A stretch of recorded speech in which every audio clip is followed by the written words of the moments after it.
Okay. It's September 19th, 2024. I'm with the second reading with Mr. John J. Jeckovich, the 356 series, docu-series, and we're finishing up his chapter on, in his book, Their Mother's Sons, and this is the news of Renee's tragic death. We only have a couple paragraphs left to read on that, and then we'll jump over to chapter 18, which is titled Delwood Ballroom in Delphine. And this is where Mr. Jeckovich finally meets his wife that he was married to for 69 years. 69 years. Mr. Jeckovich, by the way, was with Company H, 2nd Battalion, 291st Regiment of the 75th Infantry Division of the U.S. Army during World War II. Mr. Jeckovich lives his life by this motto and simply states, yesterday is history, tomorrow is a mystery, and today is a gift. That's how Mr. Jeckovich reads his life. What's your dog tag number, Mr. Jeckovich? 165. So now we can start reading. We're ending up on chapter 17. I'm going to jump right into chapter 18 when you meet your beautiful wife, Delphine Stulak. Let me ask you something, Mr. Jeckovich. Do you want to read some of it today? No. We answered a lot of text messages in the last reading today. So if anyone has any text messages to a true World War II vet of World War II, text us for Mr. Jeckovich at 407-366-0000. Text Mr. Jeckovich any questions you might have about his life or World War II, Combat Vet, Battle of the Bulge, Purple Heart, 2 Bronze Stars. Doesn't get any better than that. Mr. Jeckovich is knocking on the door of 100 years old. If you're 40 years old now, by the way, and listening, you have about a 10% chance of making it to 100. It's a very difficult thing to do. And Mr. Jeckovich is sitting in front of me with no ailments whatsoever. He's got perfect eyesight, perfect health. He can squeeze your hand and knock you down to the ground. Never a prescription, never a vitamin. Mr. Jeckovich says he has 2 doctors. He's got a left leg and a right leg. Those are his 2 doctors.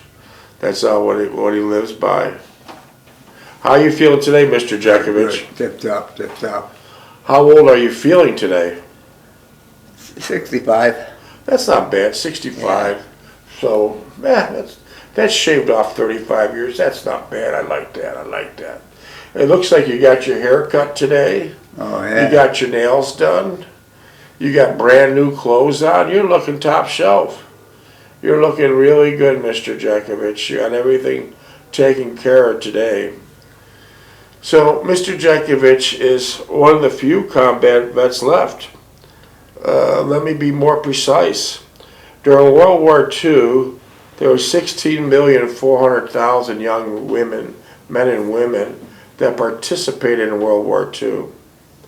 Now in 2024, 16,300,000 of those young men and women are all dead. They're dead. There's about 100,000 World War II vets left.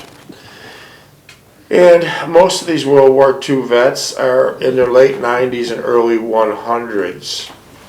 But there's only about 7,000 World War II vets that were actually in combat. The other 93,000 were rear echelon. What did the rear echelon do, Mr. Jeckovich? Well, they did everything that they supported people up front. It was an important job, but what kind of things did a rear echelon do? Worked in the offices. And they needed that support to keep the soldiers out there, to keep them supplied with ammunition, jeeps. There's a lot of logistics. A lot of logistics. So there's about 93,000, maybe a little bit less, of the rear echelon left. And there's less than 7,000 actual combat vets that are in the snow, in the dirt, fighting daily for months and months and months at a time. And we're losing them at a rate of 135 a day. So you do the math, figure it out, figure it out. So you want to ask a real World War II vet, combat vet, a couple questions. Let's text him, 407-366-0000. Or if you're from the beautiful island of Defusky Island, South Carolina, here's how we say it there. Text Mr. Jeckovich at 407-366-0000. Text Mr. Jeckovich at 407-366-0000. So we're just finishing up your book on 17, chapter 17. There's only a couple short paragraphs left. Then we'll jump into 18. But do you have anything to say before I start reading? No. You sure? Any comments of any type? Anything you want to say about the war, about your book? Any comments that you might have? Well, I'm glad I wrote the book. Yeah, I Mr. told you the book was an autobiography when I wrote it. Yeah. And I told her, don't sell that book. Is your book for sale? No. Mr. Jeckovich's book will never be for sale, but there will be a copy of it in New Orleans, Louisiana, in the World War II Museum. But the book is not for sale. It's not a commercial enterprise. It's just Mr. Jeckovich sharing his life and about his activities during World War II. Many of those activities are forgotten by this generation, and the generation behind us is forgotten. They should never be forgotten. For example, when you helped liberate the POW camps and the Holocaust camps, what were you instructed not to do? Not to feed them. And why couldn't you feed these prisoners you're releasing? Because they had an inadequate diet. Because they're down to 60 and 70 pounds, and that would basically kill them if they start eating heavily. And that was a sight to see. You'll never forget it. You'll never forget it. And back then, there was about 80 to 90% of World War II vets that suffered from PSTD. It was never called that then, as we call it today, and it was never recognized. It was never, ever recognized. And Mr. Jeckovich not only has shrapnel in his leg still, he also suffered from trench foot and frostbite, and a bullet hole through his shoulder that a sniper hit him during the Battle of the Bulge. How is your frostbite pain today? It bothers me. When the temperature gets down to a certain point, this thing triggers off. So you're in pretty good shape today. Uh, Do you take any aspirins for it? no, I don't think nothing. Yeah, I like it. I like it. And about speaking of your longevity, I mean, you're just amazing at 100 years old. Such nice shape, very handsome, clean everything. New clothes, shaved, haircut, everything, nails clipped. But what do you attribute your 100-year-old longevity to? The genes. Genes. I'm kind of mystified by that answer, being that your father died at 43. What do you mean? What was your lifestyle? His father? My father? No, what was your lifestyle to keep you to 100? My lifestyle? Well, I didn't drink, I didn't smoke. I had a really crazy life. What about jogging? Jogging, I ran for 35 years. Mr. Jeckovich jogged for 80 years, and his knees blew out, and that's why he's in a wheelchair. Otherwise, if he didn't jog for 80 years, his knees would be fine. But on the other side of it, he probably would be dead. I think that jogging saved his life. What would you say got you started in jogging, Mr. Jeckovich? About the jogging? What got you going? What got you started? The book I read, the first book I read, this guy was a jogger, and he said he lived by it. He lived by it. So that was probably the best book you ever read in your life. Yeah. Because it preserved your life. When Mr. Jeckovich started jogging, it was not fashionable, and it was not acceptable. They would see him running down the road, and what would they tell you? Alabama. No, they'd say, "Hey, jerk." And they said, where's your bicycle? Yeah, they'd say, "Where's your bicycle?" or "Hey, jerk, get out of the road." Or they'd whip a beer can at him. Or they'd say, "Hey, Can't you afford a car? But they didn't realize at that time he wasn't jogging for transportation. He was jogging for health. And it paid off tremendously well. Mr. Jeckovich, you jogged in old corduroy pants, a t-shirt, and nasty old sneakers.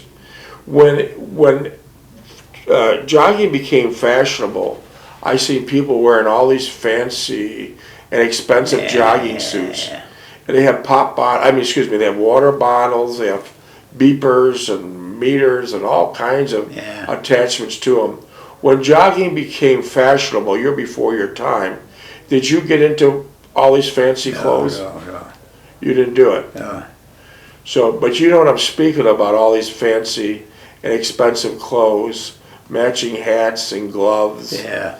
Yeah. And talk about it. Huh? And talk about it. Yeah. So your idea was just to jog and not to be a fashion statement, right? Yeah. Yeah. So you never got into that. Yeah. Your wife recently passed away on August 14th, 2020.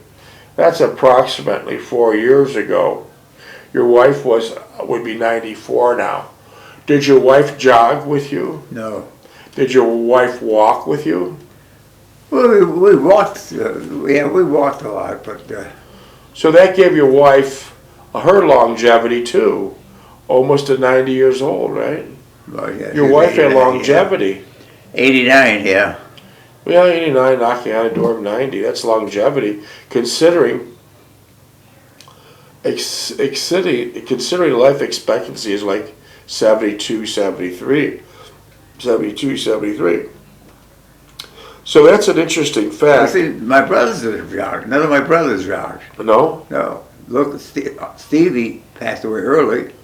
So you're the only brother that jogged? Yeah.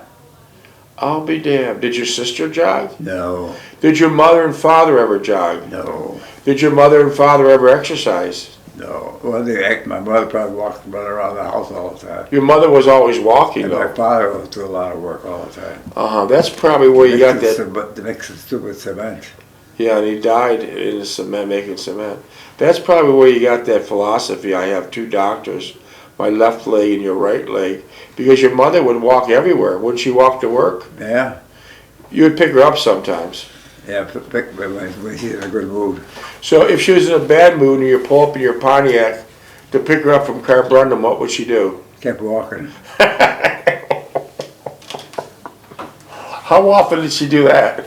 When she got pissed off. How often was she pissed off? Most of the time. Most of the time, though. Most of the time. Oh, wow. So she always had something going on, huh? Yeah. Wow. So if she wasn't having a good day, even though it's a long way from Carbrundum that makes sandpaper factory to 3063 Orleans Avenue, it's a long way. Well, she had a lot of jobs. Yeah, SS Kreisky's.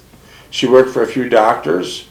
But even though she wasn't in a good mood with you, you're sitting right at the front entrance gate or departure gate of the factory, and she wasn't thinking, she wasn't happy that day. She just walked right past you, right? Yeah. So you're sitting in the car. Would you try to get her and tell her to get in? No. No? No. Would she have got in if you tried to tell her? No sense. It would have made the matters worse. I said let her work it out. So you just drove home by yourself, right? Yeah. Jeez, that was stubborn. That was really stubborn. What did your mother do at Carbrundum? What, small wheels inspector. That must have been really hard on her eyes, Yeah. right? Yeah. Did your mother wear glasses? Oh, yeah. Yeah. But you could read the newspaper at 100 years old without any glasses. That's so damn interesting. That's why they nicknamed you the Super Soldier. Oh, yeah. Oh, The boy. super soldier. Super. Besides jogging, what other exercises did you do? Well, I swam a lot. I swam at Hyde Park. Hyde Park had a nice pool, clean place. Did you swim in the Army? No. Never did any swimming in the Army, no. How many mile hikes did you take in the Army? How many field hikes? How many mile hikes? 25 mile. 25 miles. Was that with full backpack? Oh, the full back and half a canteen. Uh-huh. And I'd come back with a half a canteen. You had to come back with a half a canteen? Yeah. How did the other soldiers take the 25-mile hikes with full backpacks? They all do well? Well, if they got some good sleep the night before, they were all boozed around, they take it pretty good. But if they were boozed up or half the night up, they didn't do good. I see. So if they were drinking and raising hell the night before, did they make the 25 miles? They made it under stress. Under stress, yeah. Wow. How many 25-mile hikes would you do in a month? I would say about 6. 6. Did the officers hike with Nah, you? Goodnight never went with us. The Connie never went with us. No. Why wouldn't they go with? Non-coms and EMs. What reason do you think they never went with you? Huh? What reason do you think they never went with you? I don't know. They thought it was below their dignity. I see. Didn't you say when a lot of the battles were taking place that the top officers would just give you instructions what to do and you never seen them during the war? They never participated? Most of them, yeah. Most of them, yeah. Goodnight. Goodnight was a good officer, but he wasn't like Patton. Oh, no. Hell, no one was like Patton when the war was winding down, for Christ's sakes, in the European theater.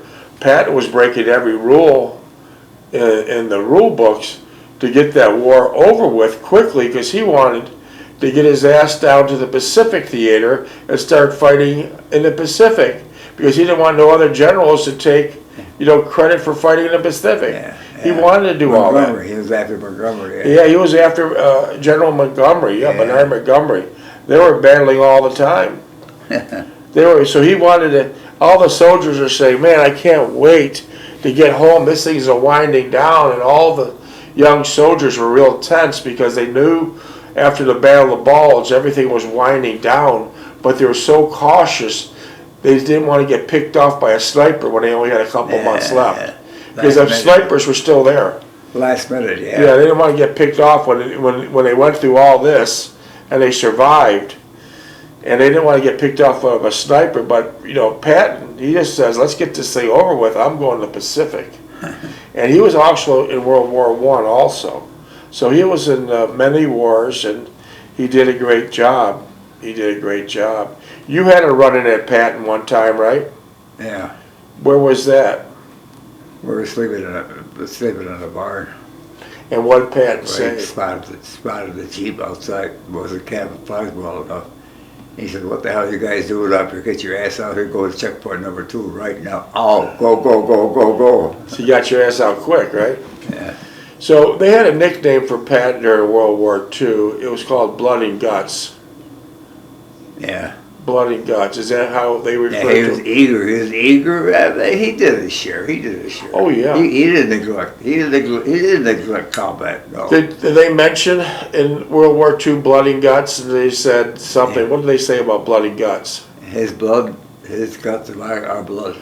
His guts and your blood. Because Patton, entered a lot of battles when he was understaffed and undermined and didn't have the right equipment. Yeah. Eisenhower told him not to go, but he didn't listen. He kept going and going, even though he didn't. River.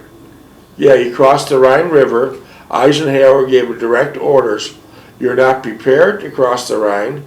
You don't have enough men to cross the Rhine. Don't cross the Rhine. But he had some temporary wooden bridges made. He didn't have the manpower, he didn't have the weapons, but he crossed the Rhine. And he gave everyone basically the middle finger salute and said, I'm here. I beat everyone, because that was getting on the side that the Germans were occupying. Yeah. And so he gave everyone a middle finger salute. And then what Patton did once he crossed the Rhine, he had some of the staff that was making filming of the war. There's always some newsreel people there. Yeah. And Patton was really, really hungry for publicity. Oh, he lived for publicity. So what he did is that he had all the newspapers from the military guys, And Patton made it across the Rhine when everyone said it couldn't be done. You'd be bombed, you'd be shot up, you wouldn't He make said, it. what the hell that son of a bitch doing on the other side? And so what did Patton do when Oh, and what did Patton do once he got to the other side? keep that going. Yeah, but what did he do in the river? Pissed in the river, Yeah, so what Patton did when he got to the other side, this is heavily occupied by the Nazis, and everyone said Patton would never be able to do it. It's just too difficult. He wouldn't be able to do it. He had all his photographers there. He whipped it out. He pissed in the Rhine. He says, I always wanted to piss in the Rhine. And then he just kept on going. And then the war shortly ended, but that was highly infested Nazi territory. I mean, they were everywhere. If they would have seen him and his troops crossing that Rhine, they would have never made it to the other side. He had luck on his side. Yeah. He had luck on his side. Well, let me finish up with chapter 17.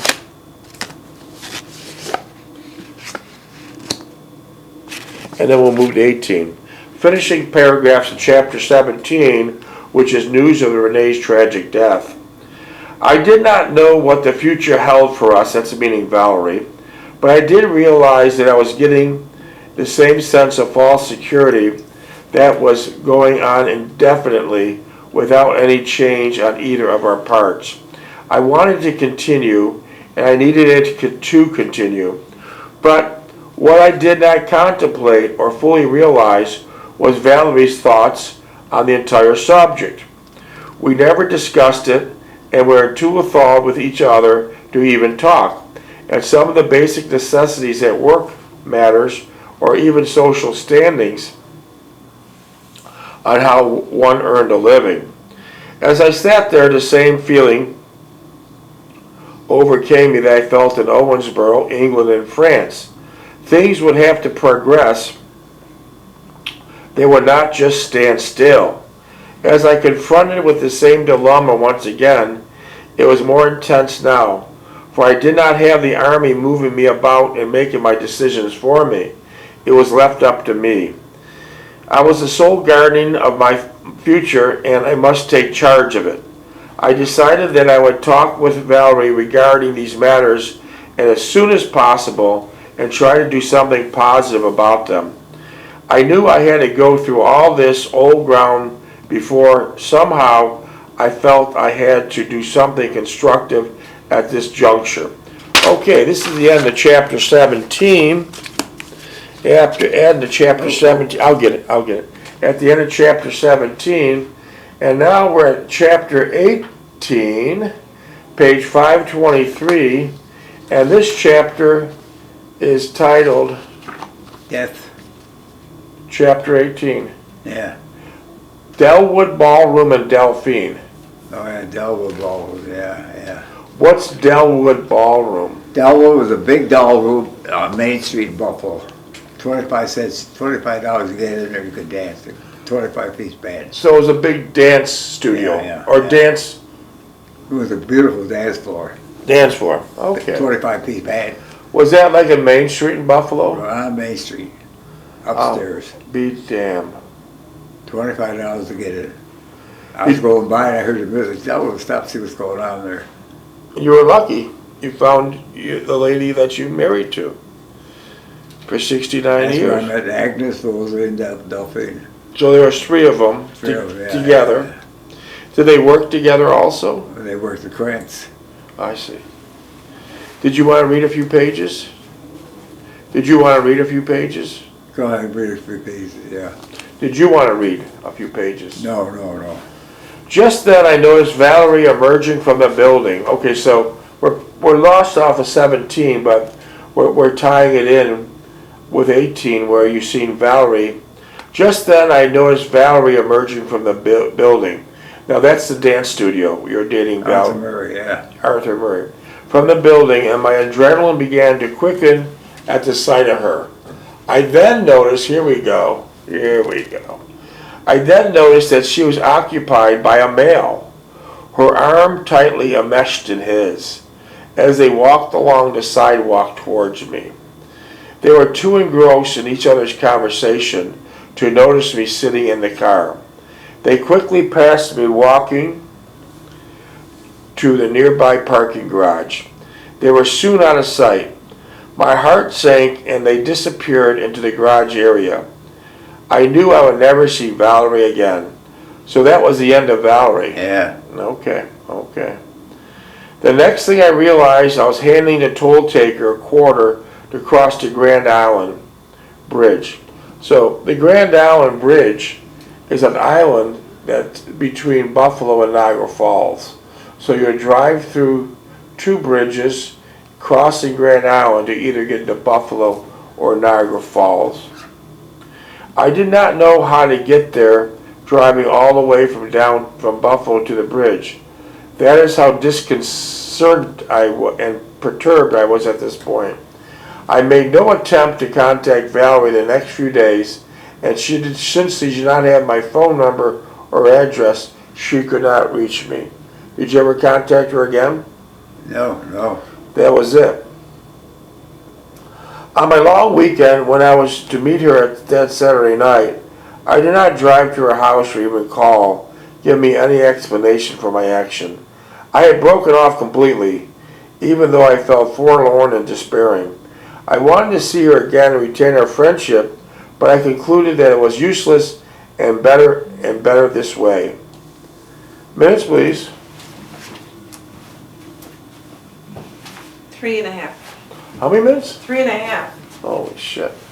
What? It was only 3.5. I was really eating up this chapter. Okay, Mr. Jeckovich, let's see what the hell I'm at. A lot of pages we're going to, a lot of pages. I made no attempt to contact Valerie the next few days, and since she did not have my phone number or address, she could not reach me. On my long weekend, when I was to meet her Saturday night, I did not drive to her house or call her, giving her any explanation of my actions. I had broken this off completely, even though I felt forlorn and despairing. I wanted to see her again and retain our friendship, but I concluded that it was useless and better this way. I never knew what would materialize from that eventful evening, but I imagined Valerie settled into a long-lasting relationship, whoever that was, probably her attorney friend, and I had no ill feelings toward her. Once again, I'd come about full circle, and I could not situate myself in a favorable position to the benefit of myself or my future. At a critical moment, I would realize my shortcomings and immediately back off. In this instant, Valerie must have perceived my vulnerability and decided to get on with her own life, and I cannot disparage her for that. Yeah. So this chapter 18 is all going to be all about Delphine Stulac. Tell us briefly how you met Delphine Stulac. At the dance, all of that. How did you? Agnes and Rosalie. Minutes. 142. So you would come up to her. Would she come up to you in introductions? How'd you introduce yourself? No, they were dancing. They were dancing together. They were dancing together. They were dancing together. Okay, and then And what? I go, can I join in? And she said, oh yeah, sure. And I danced with Agnes, I danced with Rosalie, and I danced with Delphine. Okay, and then what happened from there? I had to take them all home. I had to take them to Red Spot for coffee, donuts, and all the horse shit. They all live in different places. And they all lived in different places in Buffalo, yeah. Oh wow! Was there snow on the ground? Huh? Was there snow on the ground? Oh, snowing out, yeah. Did you have snow tires? I had studs. I see studs. Did you also use chains? Once in a while I use chains, yeah. That's they work well, don't they? Yeah. They're hard to put on. Well, that was four-wheel drive, too. Yeah. We could get stuck with four-wheel drive. You're stuck. So tell me briefly how the first meeting went. There's 3 girls there, and how did it go? What happened? How that happened? I took them all home, and I got home, and I said, geez, I'm going to redo this Usher's 3 girls all the time now. So I went back to the Delaware Ballroom next weekend, and they were there. And I says, well, let's take a drive, get out of here. Let's get out of here. I said, okay, let's go. That we broke off back this and rolled 5 away. seconds. Because then we were in a threesome anymore. It was just Duffy and I.